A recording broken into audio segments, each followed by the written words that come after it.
এক কলেজ ছাত্রের রহস্য মৃত্যুকে কেন্দ্র করে ব্যাপক চাঞ্চল্য ছড়ালো রায়গঞ্জ শহরের দেবীনগর এলাকায়। এদিন অর্থাৎ রবিবার কাল 11টা নাগাদ ঘরের দরজা ভেঙে কলেজ ছাত্রকে উদ্ধার করে রায়গঞ্জ থানার পুলিশ।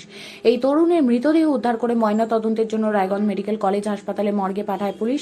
রবিবার বিকেল 5টা নাগাদ তরুণের মৃতদেহ ময়না তদন্তের পর পরিবারের হাতে তুলে দেয় রায়গঞ্জ থানার পুলিশ। পুলিশ সূত্রে খবর, মৃত ওই তরুণের নাম প্রিয়াংশু মুখার্জি, বাড়ি ইসলামপুর থানা দেশবন্ধুপাড়া এলাকায়, রায়গঞ্জ পলিটেকনিক কলেজের দ্বিতীয় বর্ষের ছাত্র। রায়গঞ্জ পলিটেকনিক কলেজে পড়ার কারণে দেবীনগর এলাকায় একটি মেস বাড়ি ভাড়া করে থাকত। রায়গঞ্জ থানায় একটি অস্বাভাবিক মৃত্যুর মামলা রুজু করে ঘটনার তদন্ত শুরু করেছে পুলিশ।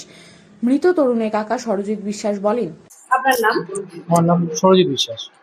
যে মারা গেছে কে হবে আপনার?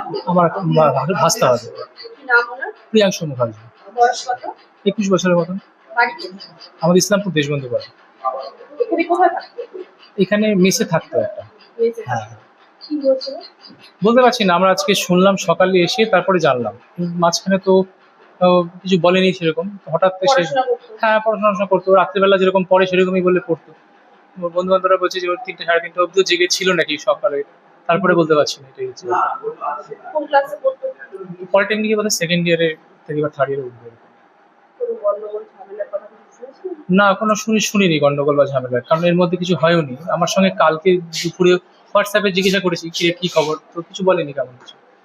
নর্মালি এমনি ওকে আমি বিভিন্ন ফর্ম ফিল আপের জন্য বলি যে তুই থাকলে আমাকে ডকুমেন্টস দিস, করে দেবো। বলছিল বিকালে সন্ধ্যার পর পাঠাবো, ওরা কিছু করেনি। কখন জানতে পারলেন? আমরা জানলাম সকালে, আমি তো সকালে জানলাম, জেনে বাড়ির সবাইকে জানালাম। বাবা কি নাম ওনার? বাবার নাম সুজয় মুখার্জি। উনি কিছু করেন না তেমন, মানে করতে পারেন না এখন। একটাই ছিল? না, 2 ছেলে আছে। এই বড় ছেলে। মৃত্যুর কোনো কারণ বুঝতে পারছেন? আমরা কিছুই বুঝতে পারছি না, কারণ কাল ছেলেটা ঠিকঠাক সবকিছু, হঠাৎ করে এরকম হয়েছে। কিছু তো প্রবলেম আছে, কিন্তু কি প্রবলেম সেটা আমরা কেউ জানি না।